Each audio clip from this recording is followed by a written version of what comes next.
প্রিয় দর্শক মণ্ডলী, আসসালামু আলাইকুম। যেখান থেকে আমার ভিডিওটি শুনছেন সকলকে শুভেচ্ছা এবং আসসালামু আলাইকুম। আমাদের দেশ আজ এক অত্যন্ত সংকটময় ও নির্ণায়ক সময়ের মধ্যে দিয়ে অতিক্রম করছে।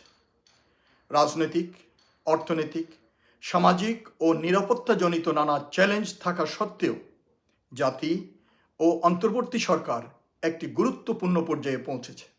তা হচ্ছে 12ই ফেব্রুয়ারির জাতীয় নির্বাচন। এই নির্বাচন শুধু একটি সাংবিধানিক প্রক্রিয়া নয়, এটি আমাদের জাতীয় সংহতি, দেশপ্রেম, প্রজ্ঞা ও রাষ্ট্রের প্রতি দায়িত্ববোধের এক বড় পরীক্ষা। এই মুহূর্তে একটি বিষয় আমাদের স্পষ্টভাবে বুঝতে হবে। দেশের শত্রুরা অত্যন্ত সক্রিয়। তাদের লক্ষ্য একটাই, অস্থিতিশীলতা সৃষ্টি করা, বিশৃঙ্খলা উস্কে দেয়া এবং যে কোনো উপায়ে নির্বাচনকে ব্যর্থ বা প্রশ্নবিদ্ধ করা।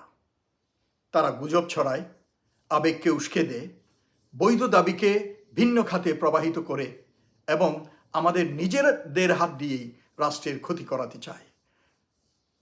আমরা যদি সতর্ক না থাকি তাহলে না বুঝেই তাদের ফাঁদে পা দেব এবং শত্রুর সুরে নাচতে থাকব।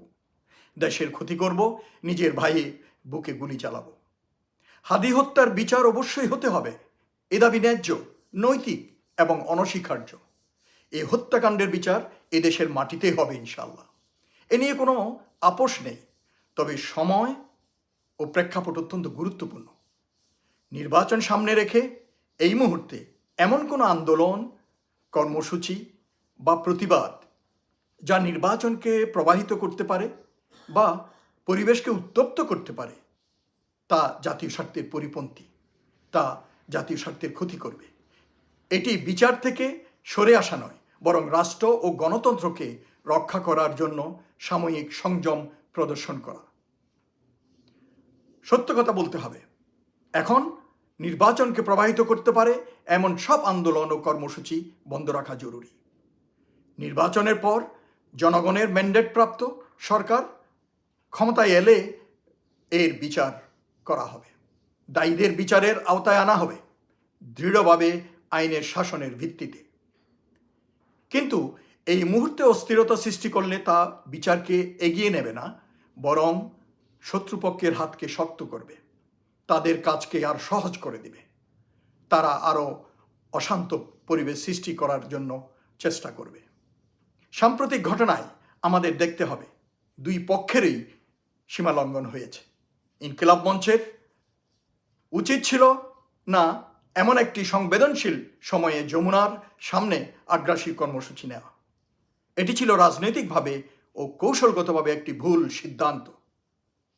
একই সঙ্গে পুলিশের পক্ষ থেকেও প্রতিবাদকারীদের উপর আক্রমণ করা উচিত হয়নি। অতিরিক্ত বা বিবেচনাপ্রসূত বল প্রয়োগ শুধু পরিস্থিতি আরও জটিল করে এবং দেশ বিরোধী শক্তিকে অপপ্রচার চালানোর সুযোগ করে দেয়। পুলিশ তাদের পূর্বের অপকীর্তির ও জনগণের মনোভাবের কথা স্মরণ রেখে কর্মকাণ্ড পরিচালনা করা উচিত। জনগণের আস্থা অর্জন করার জন্য তাদের চেষ্টা করা উচিত। তবে আইন শৃঙ্খলা রক্ষার ব্যাপারটি কম্প্রোমাইজ করে নয়। এখান থেকে আমাদের শিক্ষা নিতে হবে, উত্তেজনা বাড়াতে নয়, সংযম ফিরতে। এই মুহূর্তে দেশের সবচেয়ে বড় প্রয়োজন শান্ত থাকা, ধৈর্য ধরা এবং পারস্পরিক বোঝাপড়া, আন্ডারস্ট্যান্ডিং ইচ আদার। আবেগের বশে নেওয়া সিদ্ধান্ত, রাস্তার সংঘর্ষ বা পারস্পরিক দোষারোপ কোনোটি দেশকে শক্তিশালী করবে না, বরং আমাদের সম্মিলিত শক্তি হতে হবে জাতীয় ঐক্য। ঐক্য মানে মত পার্থক্য নেই তা নয়, ঐক্য মানে বৃহত্তর জাতীয় স্বার্থে সাময়িকভাবে পার্থক্যগুলোকে পাশে রাখা এবং একসাথে জাতীয় স্বার্থে কাজ করা। আজ সেই বৃহত্তর লক্ষ্য একটাই, একটি শান্তিপূর্ণ, অবাধ, সুষ্ঠু ও গ্রহণযোগ্য নির্বাচন। যদি আমরা এখানে ব্যর্থ হই তাহলে বিচার, সংস্কার ও জবাবদিহিতা সবই আরও কঠিন হয়ে পড়বে এবং মুখ থুবড়ে পড়বে। একটি ব্যাহত নির্বাচন মানেই বিদেশি হস্তক্ষেপ।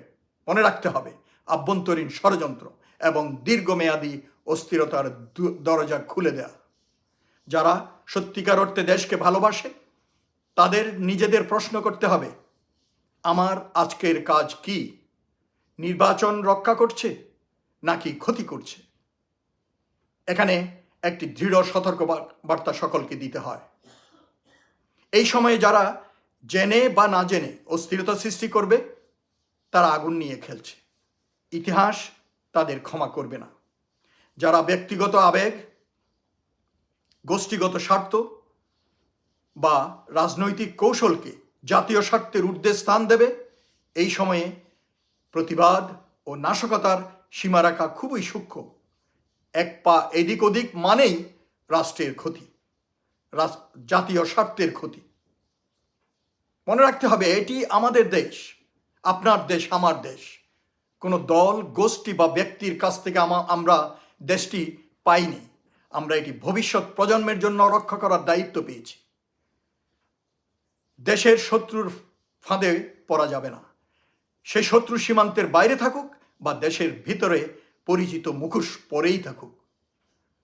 উস্কানি তাদের অস্ত্র, বিভাজন তাদের কৌশল, বিশৃঙ্খলা তাদের লক্ষ্য। এর একমাত্র জবাব হলো আমাদের জাতীয় সকলকে ঐক্যবদ্ধ থাকতে হবে। আমাদের মতভেদ থাকতেই পারে। আজ সংযমই হলো দেশপ্রেম, আজ শৃঙ্খলাই হলো দেশপ্রেম, আজ নির্বাচনকে রক্ষা করা হলো দেশপ্রেম।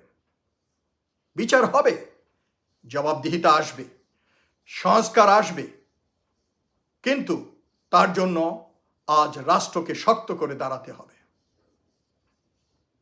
সবশেষে কোনো দ্বিধা ছাড়াই আমাদের বলতে হবে, সবার আগে দেশ, সব কিছুর ঊর্ধ্বে আমাদের মাতৃভূমি প্রিয় বাংলাদেশ। ধন্যবাদ।